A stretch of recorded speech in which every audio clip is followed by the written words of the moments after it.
Pernahkah kalian membayangkan, ada satu malam yang membuat sebagian orang meninggalkan Islam? Bukan karena perang, bukan karena siksaan, tetapi karena satu cerita yang dianggap mustahil oleh manusia. Di malam itu, seluruh Makkah gempar. Muhammad mengaku melakukan perjalanan ke langit, dan hampir semua orang mulai meragukannya. Tetapi di tengah kekacauan itu, ada satu lelaki yang justru berkata, jika Muhammad yang mengatakannya, maka itu pasti benar.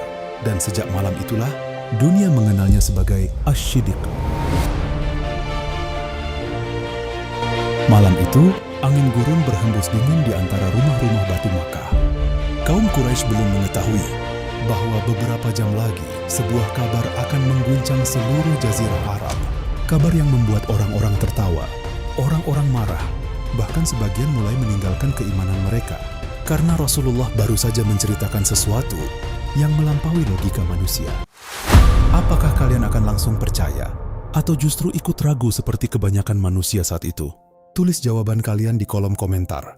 Dan jika kalian menyukai kisah sejarah Islam yang dibawakan dengan penuh makna, emosi, dan pelajaran berharga seperti ini, jangan lupa bantu channel ini dengan subscribe, like, dan bagikan video ini kepada keluarga serta sahabat kalian.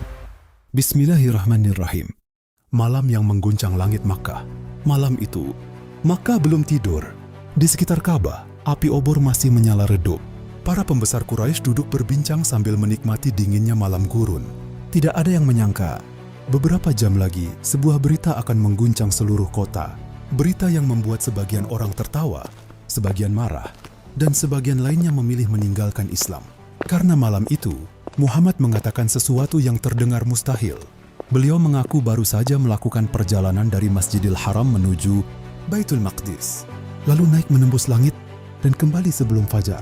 Hari ini mungkin terdengar biasa bagi kita, tetapi bayangkan hidup di zaman itu. Perjalanan dari Makkah ke Palestina membutuhkan waktu, berminggu-minggu melewati gurun, perampok panas dan kematian. Dan kini, Muhammad mengatakan beliau melakukannya hanya dalam satu malam. Kaum Quraisy langsung melihat peluang. Ini saatnya, pikir mereka. Pengikut Muhammad pasti mulai ragu. Namun yang jarang diceritakan, malam Isra, Mi'raj memang menjadi ujian keimanan paling berat bagi kaum muslimin saat itu. Sebagian orang mulai goyah. Sebagian diam-diam bertanya dalam hati, apakah ini benar? Karena bahkan bagi orang beriman, kisah itu terasa di luar logika manusia. Dan di saat itulah, Quraisy mendatangi satu orang. Satu orang yang jika ia ragu, maka banyak muslim lain bisa ikut runtuh. Namanya Abu Bakar. Pagi itu, langkah kaki para pembesar Quraisy terdengar cepat membelah pasar Makkah. Debu-debu tipis beterbangan di bawah sandal mereka. Wajah mereka menyimpan senyum mengejek. Mereka menemukan Abu Bakar di tengah aktivitasnya, lalu berkata, "Wahai Abu Bakar, apakah kau sudah mendengar berita dari sahabatmu itu?" Abu Bakar memandang mereka tenang. "Berita apa?"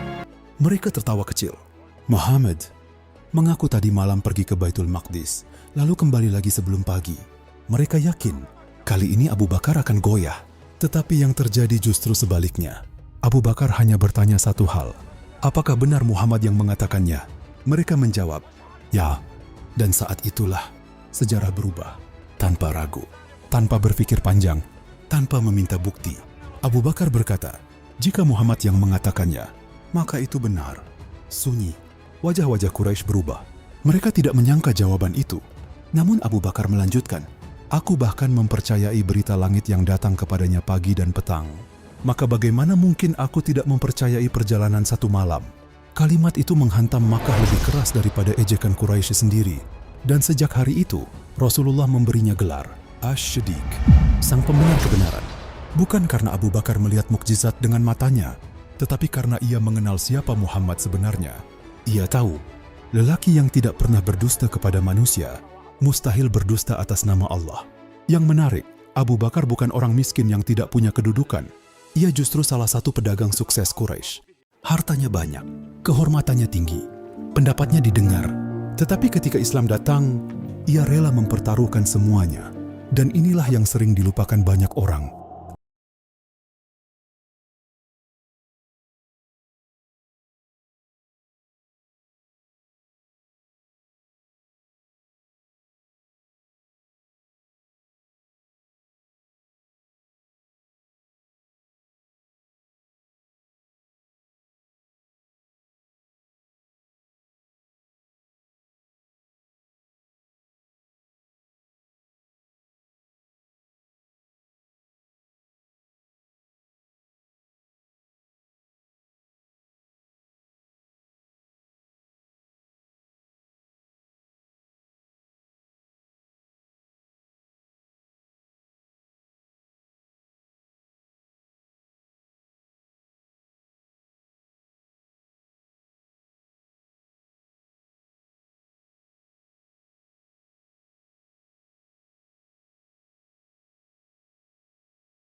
Dan sejak malam itu, nama Abu Bakar tidak lagi sekadar dikenal sebagai sahabat Nabi. Malam Isra Mi'raj telah mengubah segalanya. Di saat manusia memakai logika mereka untuk meragukan Rasulullah, Abu Bakar memilih percaya sepenuhnya, tanpa syarat, tanpa keraguan. Dan justru karena itulah Allah mengangkat derajatnya. Ia bukan manusia paling kuat, bukan pula panglima terbesar saat itu, tetapi ia memiliki sesuatu yang lebih mahal dari semuanya, iman yang tidak terguncang.